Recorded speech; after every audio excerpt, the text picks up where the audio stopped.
ఏఏ super flexi income plan. ఇది savings plan. మనకి టర్మ్ ఉంటుంది, సేవింగ్స్ ఉంటుంది. ఆల్రెడీ మాకు టర్మ్ ఉంది కాబట్టి మేమైతే సేవింగ్స్ ప్లాన్ తీసుకున్నాము. ఎందుకు ఏంటి అనేది ప్రీవియస్ వీడియోలో క్లియర్ గా చెప్పాను.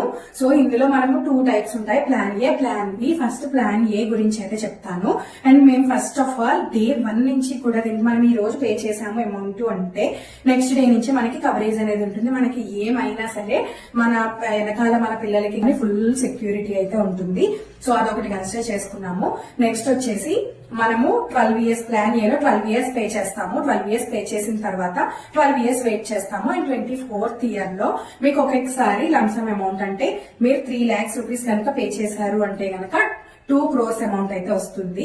సో మీరు ఏజ్ ని బట్టి అండ్ మీరు పే చేసిన అమౌంట్ ని బట్టి అయితే రిటర్న్ అనేది డిపెండ్ అయ్యి అయితే ఉంటుంది. అండ్ ఇక్కడ వచ్చేసి మనకి 1 lakh నుంచి ఎంతైనా ఇన్వెస్ట్ చేసుకోవచ్చు, అది మన ఇష్టము. అండ్ మనం వేసుకున్న క్యాలిక్యులేషన్ బట్టి మనం ఇన్వెస్ట్మెంట్ అయితే చేసుకోవచ్చు.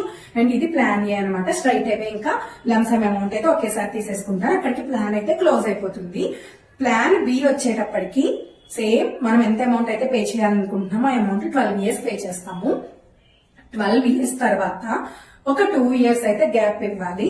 3rd ఇయర్ నుంచి మేము 3,50,000 పే చేసాం కదా, మాకు అప్రాక్సిమేట్ గా 3 lakhs ఎవ్రీ ఇయర్ కూడా మన అకౌంట్ కి అయితే క్రెడిట్ అవుతుంది. సో అలా మనకి అదొకటి. తర్వాత 24th ఇయర్ లో 42 lakhs లంసమ్ అమౌంట్ వస్తుంది. అండ్ ఈ రెండింటితో కాకుండా డెత్ బెనిఫిట్ ఉంటుంది అండ్ మెచ్యూరిటీ బెనిఫిట్ ఉంటుంది.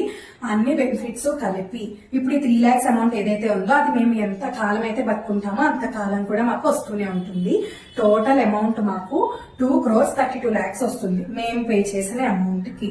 సో ఇదనమాట. ఇదేం మన ఇష్టం, ఏది పే చేయాలన్నా ఏం చేయాలన్నా ఎవరు చెప్పారని కాదు, తెలుసుకున్న తర్వాత మీ సెల్ఫ్ అనాలిసిస్ మీరు చేసుకుని మీ స్తోమతని బట్టి మీరు సేవింగ్స్ అనేవి ప్లాన్ చేసుకోవాల్సి ఉంటుంది.